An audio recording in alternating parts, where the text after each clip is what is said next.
बिस्मिल्लाहिर्रहमानिर्रहीम। अस्सलाम वालेकुम नाज़रीन, आप यूट्यूब चैनल देख रहे हैं। मैं इमरान खान। सलमान सफदर साहब जिन्होंने इमरान खान साहब से मुलाकात की थी वो बिल्कुल खामोश है। उन्होंने एक रिपोर्ट लिखकर सुप्रीम कोर्ट ऑफ पाकिस्तान को दे दी है। इमरान खान साहब की फैमिली को और उनकी पार्टी को ये report supreme court of Pakistan से लेकर पब्लिक करनी चाहिए। और क्योंकि देखें ना, पब्लिक में बहुत ज़्यादा तजस्सुस है और बहुत ज़्यादा एक बेचैनी है। इमरान खान साहब पाकिस्तान के सबसे बड़े पोलिटिकल लीडर हैं और लोगों का ये हक है कि वो ये जाने कि उनकी सेहत के हालात क्या हैं और क्या जेल में उन्हें परेशान कुन हालात में रखा गया है जैसा कि दावा किया जा रहा है। और कैद तन्हाई में तो इमरान खान साहब को डाला हुआ है, ये बात तो हम सारे जानते हैं। उनकी फैमिली भी रोज ये कहती है। तो सलमान सफदर साहब जो हैं वो तो खामोश हो गए और उन्होंने जिम्मेदारी का मुजाहरा किया कि जनाब मुझे क्योंकि अदालत का फ्रेंड मुकर्रर किया था और मैंने सिर्फ अपनी जिम्मेदारी पूरी की है। वो इसी बात पर खुश हैं कि अदालत ने उन्हें मुकर्रर किया और वो इसे एक बहुत बड़ा ऑनर समझ रहे हैं। लेकिन असल बात यह है कि लोगों की दिलचस्पी इस बात में नहीं है कि अदालत ने किसको इज्जत दी और किसको ऑनर दिया और किसको मुकर्रर किया और वो कितना जिम्मेदार है। लोगों की दिलचस्पी इस बात में है कि इमरान खान साहब की हालत क्या है और इसके बारे में लोग जानना चाहते हैं। यानी ये तो अदालतों की, जजों की, बेचारों की अपनी कितनी इज्जत रह गई है पाकिस्तान में। जो उठता है उठ के जजेस की बेइज्जती करता है, उनकी तौहीन करता है, बल्कि जजेस खुद इंसाफ के लिए मारे मारे फिरते हैं। इसी मुल्क के अंदर जजेस बेचारे अदालतों में केस करते फिर रहे हैं कि जनाब हमें बचाया जाए। यानी हमारी जो औकात और जो इज्जत पाकिस्तान में रह गई है वो जज बेचारे खुद लिखकर बताते हैं। तो जजेस की अपनी इज्जत नहीं है तो जज दूसरों को क्या इज्जत देंगे पाकिस्तान में, ये हम देख रहे हैं। बदकिस्मती है लेकिन देख रहे हैं। 7 सफहात और 22 पैराग्राफ जमा करवाए सलमान सफदर ने और अब ये सुप्रीम कोर्ट ऑफ पाकिस्तान को, पब्लिक को बताना चाहिए और ये डॉक्यूमेंट पब्लिक करना चाहिए कि इमरान खान साहब के हवाले से एग्जैक्टली सूरत हाल क्या है। अच्छा, ये भी एक बात कंफर्म हुई है कि सलमान सफदर साहब को इमरान खान साहब के सेल तक एक्सेस दी गई है। वो वहां तक गए, उन्होंने जाके उसको भी देखा और रिपोर्ट उन्होंने इस हवाले से जमा करवाई है। और इसके अलावा ये बात उन्होंने कही कि मेरे से जो मंसूब करके खबर चलाई गई कि इमरान खान साहब ठीक है, वो खबर गलत है। यानी उन्होंने ये भी नहीं कहा कि इमरान खान साहब की हालत ठीक नहीं है, लेकिन उनका यह कहना था कि मेरे से मंसूब करके जो मीडिया ने यह खबर चला दी कि इमरान खान साहब ठीक है, वो खबर गलत है। मैंने ऐसा कुछ नहीं कहा। मैंने जो भी कहना था वो सुप्रीम कोर्ट ऑफ पाकिस्तान को बता दिया अपनी रिपोर्ट के अंदर। अब जनाब ये मामला पब्लिक के सामने तो आना चाहिए ना। लोगों को इस बात के ऊपर एक बेचैनी है, कौम सूली में टंगी हुई है कि जनाब पता नहीं इमरान खान साहब की जेल में क्या हालत है। क्योंकि जो बुशरा बीबी की बहन है, उन्होंने बताया, क्योंकि बुशरा बीबी की अपनी फैमिली के साथ मुलाकात हुई थी, उन्होंने ये बताया कि इमरान खान साहब की जो आंख की हालत है वो 10% भी ठीक नहीं हुई। और यह भी दावा किया गया कि इमरान खान साहब को उस तरह इलाज नहीं मिल रहा और उनकी शिकायत बदस्तूर मौजूद है। और यह मुतालबा किया गया कि इमरान खान साहब को उनके अपने मुआलिजीन से चेक करवाया जाए और स्पेशलिस्ट डॉक्टर जो हैं वो इस मामले को देखें। अब यहां पे पूरी दुनिया से रोला पड़ा हुआ है, आलमी अखबारात में ये खबरें आ रही हैं और बहुत प्रेशर है। यानी अभी अक़वाम मुत्तहिदा का एक वफद आता है, वो आकर मिलता है पाकिस्तान में। यूरोपीय यूनियन का प्रेशर है पाकिस्तान के ऊपर, फिर पाकिस्तानियों का अपना बहुत प्रेशर है। तो आप इमरान खान जैसे लीडर की आंख का आप रिस्क ले नहीं सकते। तो एक इंजेक्शन तो इन्होंने इमरान खान साहब को लगवा दिया और उसमें इमरान खान साहब ने इजाजत यानी अपनी मर्जी भी दे दी कि जनाब ठीक है आप लगवा दें। लेकिन अब इन्हें 4-4 हफ्ते के बाद मजीद इंजेक्शन लगवाने पड़ेंगे। अब दूसरा इंजेक्शन लगाने का वक्त करीब आ गया। ये इमरान खान साहब को इंजेक्शन उनकी मर्जी के बगैर लगा ही नहीं सकते। अगर इमरान खान साहब आप इस बात पे बिगड़ जाते हैं कि जनाब एक इंजेक्शन आपने लगा दिया है, अब 4 हफ्ते हो गए, दूसरा आपने लगाना है, तो मेरी फैमिली को बुलाएं, मैं उनकी मौजूदगी में लगाना चाहता हूं, तो जनाब इसके ऊपर तो फिर कोई कुछ नहीं कर सकता। फिर तो इमरान खान साहब की फैमिली को बुलाना पड़ेगा, इमरान खान साहब के मुआलिजीन को बुलाना पड़ेगा। और क्योंकि देखें ना, एक मरीज इसके ऊपर एतराज कर सकता है, वो ये कह सकता है कि जी मैं ये इलाज नहीं करवाना चाहता। ये हर मरीज के पास हक होता है। और अगर इमरान खान साहब ये कह देते हैं तो इसका बर्डन इमरान खान पे नहीं आएगा, इसका बर्डन पाकिस्तान के फील्ड मार्शल आसिम मुनीर साहब पे आएगा। क्योंकि इमरान खान साहब एक बात बार बार कह चुके हैं और रिकॉर्ड के ऊपर रख चुके हैं कि मुझे कुछ हुआ तो जिम्मेदारी फील्ड मार्शल आसिम मुनीर की होगी और किसी की नहीं होगी। देखिए, इमरान खान बार बार ये बताते हैं कि उनकी कोई जरदारी से, नवाज शरीफ से, बाकियों से कोई लड़ाई नहीं है। ना ये बेचारे इतने जोगे हैं कि उनके साथ इमरान खान अभी लड़े। उनका जो मामला है वो फील्ड मार्शल आसिम मुनीर के साथ है। वो ये कहते हैं मुझे कुछ हुआ या मेरी बीवी को कुछ हुआ तो जिम्मेदारी आसिम मुनीर साहब की होगी। तो अब उनके ऊपर यह बर्डन आएगा कि दूसरा इंजेक्शन इमरान खान साहब को कैसे लगाना है और कौन कौन उस वक्त मौजूद होगा।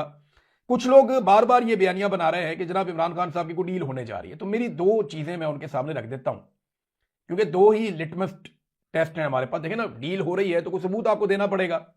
या आपको दलील के साथ बात करनी पड़ेगी। तो दो चीजें ऐसी हैं जो हो जाएं तो आप कह सकते हैं कि जी इमरान खान ने डील कर दी। नंबर एक, इमरान खान साहब गैर मशरूत सिद्ध के दिल से माफी मांग लें जनाब कि ये मैं माफी मांग रहा हूं, ये हमने गलत कर दिया। 9 मई के हवाले से यही मुतालबा है DGISPR का, यही मुतालबा है आर्मी चीफ का, यही मुतालबा है जो पाकिस्तान की हुकूमत और टाउट्स में वो बार बार दोहराते रहे कि जनाब इमरान खान को सच्चे दिल से, सच्चे दिल से माफी मांगनी पड़ेगी और जनाब वो ये कहेंगे कि जनाब 9 मई में हमने गलत किया तो हम माफी मांगते हैं। ये एक, अगर तो ये हो जाता है तो फिर आप समझेंगे इमरान खान की वो डील हो गई है जिसके बारे में ये सारे लोग कहते रहे। वो तो नजर नहीं आ रहा, वो तो माफी कहीं भी नहीं है, बल्कि इमरान खान को तो कैद तन्हाई में डाला हुआ है। अगर वो माफी मांग रहे होते तो क्या कैद तन्हाई के अंदर होते? तो सवाल ही पैदा नहीं होता। अच्छा, दूसरी ऑप्शन क्या हो सकती है डील में कि इमरान खान साहब खामोश हो जाए, बिल्कुल वैसे जैसे नवाज शरीफ खामोश हो गए थे, साथ उनका पूरा टब्बर चुप कर गया था, मरियम नवाज भी चुप, शहबाज शरीफ भी चुप, हमजा शहबाज भी चुप, पूरा खानदान जो है ना वो सन्नाटा, बिल्कुल पूरे खानदान को सांप सूंघ गया था जिस वक्त ये लोग डील कर रहे थे। तो या तो इमरान खान साहब को सांप सूंघ जाए, उनकी पूरी फैमिली चुप कर जाए, वो भी चुप नहीं करते, ना उनकी पार्टी चुप करती है, ना उनकी फैमिली चुप करती है, ना इमरान खान साहब चुप करते हैं। अगर इमरान खान साहब चुप करते होते तो इमरान खान की उनकी बहनों से मुलाकात तो करवा देते, या इमरान खान के बेटों को वीजे तो दे देते कि वो आए और आकर मुलाकात करें। तो ये लॉजिक नहीं बनती जो लोग ये कह रहे हैं। मसला ये नहीं है कि इमरान खान फंस गया है या इमरान खान कोई डील मांग रहा है, मसला इस वक्त ये है कि निजाम फंस गया है कि अब करना क्या है। इमरान खान जिसने कसम खाई है ना उसने बीमार होना है, ना उसने अस्पताल जाना है, ना उसने मुल्क से बाहर जाना है, और ना उसने नवाज शरीफ या जरदारी बनना है। उसकी आंख के अंदर एक ऐसा प्रॉब्लम हो गया जिसकी वजह से निजाम फंस गया है और उन्हें पता है कि इलाज करवाना पड़ेगा, इलाज नहीं करवाएंगे तो प्रॉब्लम हो जाएगी। और इमरान खान आपको पता है कि वो बहुत इस मामले पे बहुत सख्त जान है, बहुत जिद्दी आदमी है, वो तो बात नहीं मानेंगे। उन्होंने तो कहा है कि ये मुझे डरा हुआ देखना इनकी हसरत रह जाएगी और मैं जीत कर वापस आऊंगा। तो वो तो नवाज शरीफ नहीं बनेंगे, ना वो जरदारी बनेंगे। तो अब ये खबरें जितनी मर्जी चला दें, जब तक दो चीजें नहीं होंगी ना तब तक कोई बिलीव नहीं करेगा। नंबर एक, इमरान खान की माफी, नंबर दो, इमरान खान की लंबे अरसे तक खामोशी।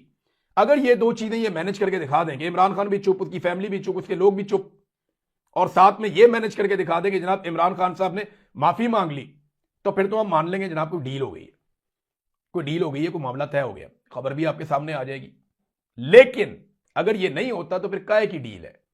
ये सिर्फ मामला जो लोग कहते हैं ना NRO बार बार चाहिए होता है, वो एस्टेब्लिशमेंट को चाहिए होता है। एस्टेब्लिशमेंट फंस गई है, हुकूमत डिलीवर कर नहीं रही, आलमी सतह पे ये बहुत बुरी तरह फंस गए हैं, पाकिस्तान के अंदर मईशत तबाह हो गई है, दहशतगर्दी इनसे कंट्रोल नहीं हो रही, अवाम के अंदर इनकी मकबूलियत जमीन बोस हो चुकी है, किसी एक जगह पे ये परफॉर्म नहीं कर पा रहे। ऐसी सूरत हाल में फिर इन्हें रुजू करना पड़ेगा, ऐसा लगता है इनका रुजू करने का वक्त आ गया है।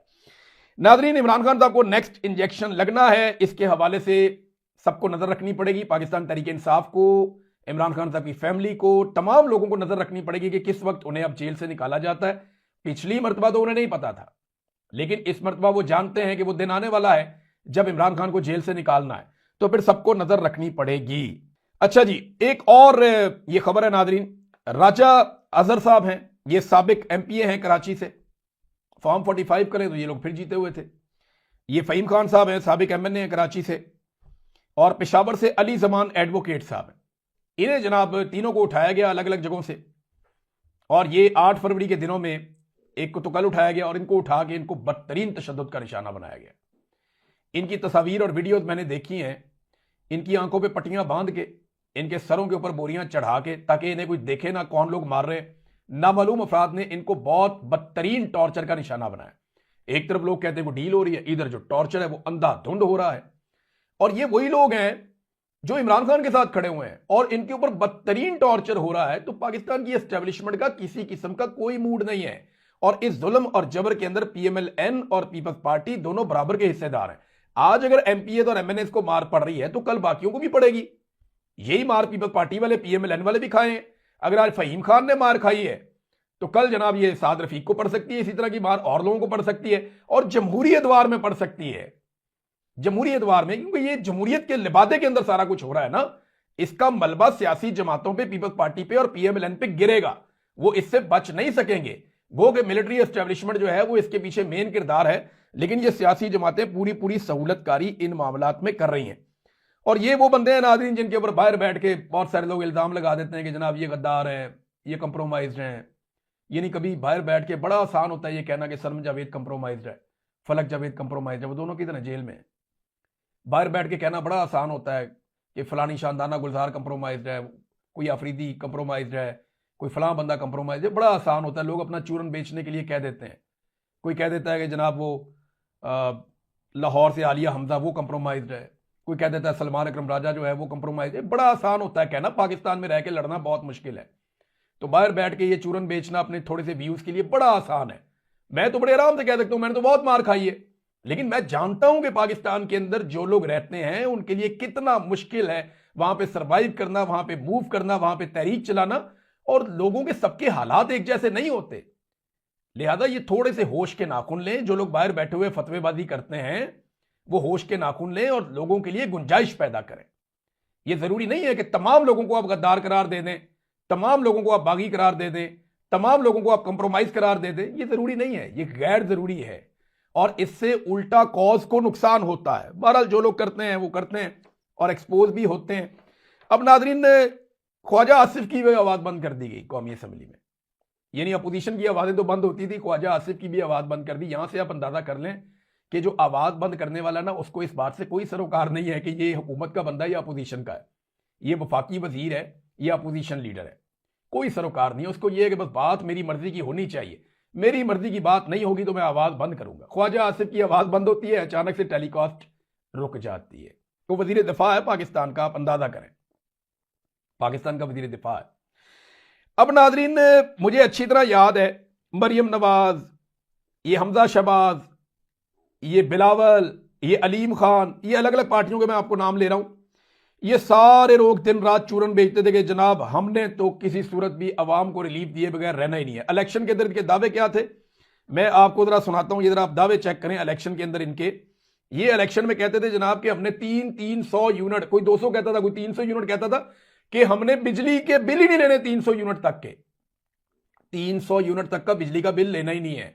बल्कि ये लोग कहते थे कि मोटरसाइकिल के अंदर पेट्रोल मुफ्त डाला करेगा, बड़ी गाड़ियों में हम पेट्रोल के पैसे लिया करेंगे, मोटरसाइकिल में हम पेट्रोल भी मुफ्त डाला करेंगे। ये बातें इन्होंने अपने मुंह से इलेक्शन में की थी और इन्होंने अब हालत क्या कर दी। पहले जरा ये मरियम नवाज की बात आप सुनिएगा, बाकियों की तो सबकी मौजूद है, आप निकाल के सुन सकते हैं। ये जरा मैं आपको सुनवाना चाह रहा हूं क्योंकि सबसे ज्यादा झूठ इन्होंने बोला। ये सुने आप। ये देखना जो 100 यूनिट से कम बिजली इस्तेमाल करते हैं, जब वो दफ्तर में जाएंगे बिजली का बिल लेने, तो उनको जो कागज दिखाया जाएगा उस पर लिखा होगा कि आपको बिजली का बिल नहीं आएगा क्योंकि आपका बिजली का बिल हुकूमत पंजाब ने अदा कर दिया है। और मैंने हमजा को कहा कि हमजा आहिस्ता आहिस्ता इसको 100 यूनिट से ऊपर 200 यूनिट वालों पर भी लेकर जाओ, 300 यूनिट वालों को भी लेकर जाओ। लो जी, सबकी कमर तोड़ दी इन्होंने, 200 यूनिट वाले भी, 300 यूनिट वाले भी, 500 यूनिट वाले भी। ऐसे फ्रॉडिये और नौसरबाज है ना ये। अलीम खान ने भी यही बातें की, 300 यूनिट तक जनाब बिल मुफ्त, आप जनाब मोटरसाइकिल चलाएंगे तो आपकी गाड़ी में पेट्रोल मोटरसाइकिल के अंदर मुफ्त। ये लोगों को चूना लगाते हैं और ये हर दफा आ जाते हैं एस्टेब्लिशमेंट के कंधों पे बैठ के। हालत आप इनकी ये देखें कि अभी इन्होंने किया क्या है पाकिस्तान के साथ। यानी ये कहते थे ना 200-300 यूनिट बिजली मुफ्त, मोटरसाइकिल वाले का पेट्रोल मुफ्त। अभी इस वक्त सूरत हाल ये है और मैं को सिंप्लीफाई करके आपको बताता हूं कि इन्होंने किया क्या। ये जो नेट मीटरिंग से नेट बिलिंग के ऊपर ये आए हैं ना, उसका वन लाइनर मैं आपको बता रहा हूं। कोई भी आपसे बात करे आपने ये उठा के मुंह पे मारना है। मैं बहुत आसान करके आपको बता रहा हूं कि इन्होंने कौम के साथ क्या किया और उसका जवाब क्या है। जब भी कोई आपसे बात करे कि जनाब ये हो गया वो हो गया, अब तो इनके अपने जो मरासी हैं, जो इनके अपने बहुत करीबी लोग हैं, वो इसके ऊपर तनकीद करना शुरू हो गए।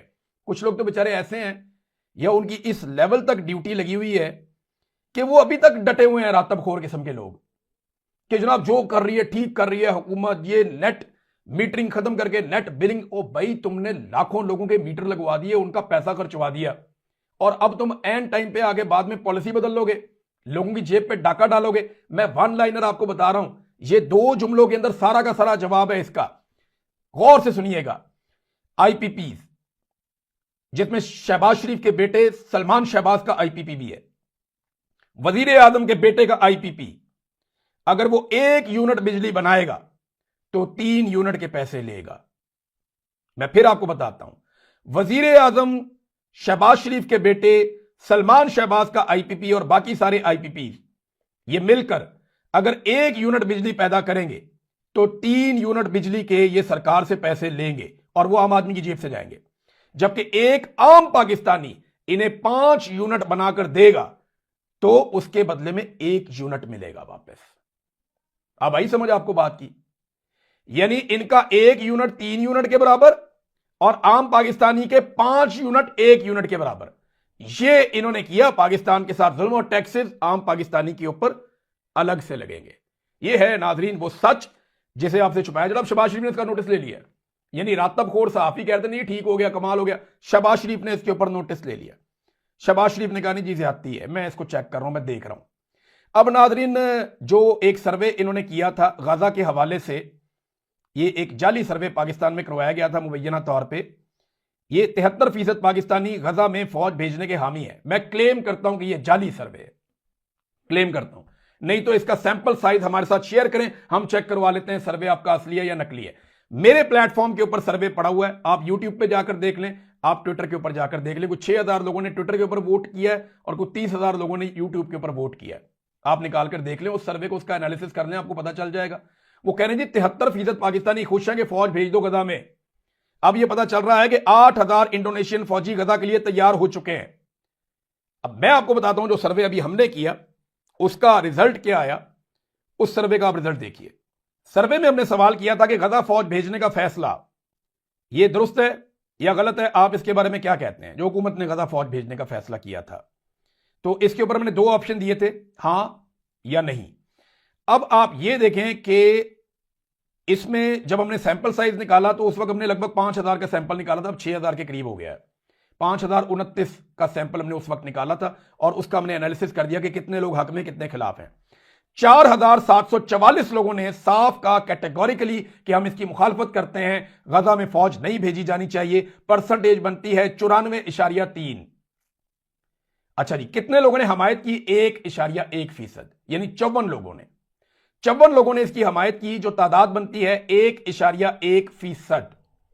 अच्छा, कुछ लोग जो है वो गैर वाज़ेह उनके जवाबात थे, उन क्लैरिटी नहीं थी कि वो इधर है या उधर है। उन्होंने बहुत सारे वैसे ही मैसेजेस किए हुए थे, उसके अंदर हां या ना का जवाब नहीं था। उन मैसेजेस को हमने अलग कर दिया, यानी वो 4.6% मैसेज बनते हैं। लेकिन आप अंदाजा करें कि 1.1% लोग ऐसे हैं जो कह रहे हैं गजा फौज भेज दो, और बाकी लोग ऐसे हैं जो कह रहे हैं गजा फौज मत भेजो। ये है नाजरीन पाकिस्तानियों का जवाब।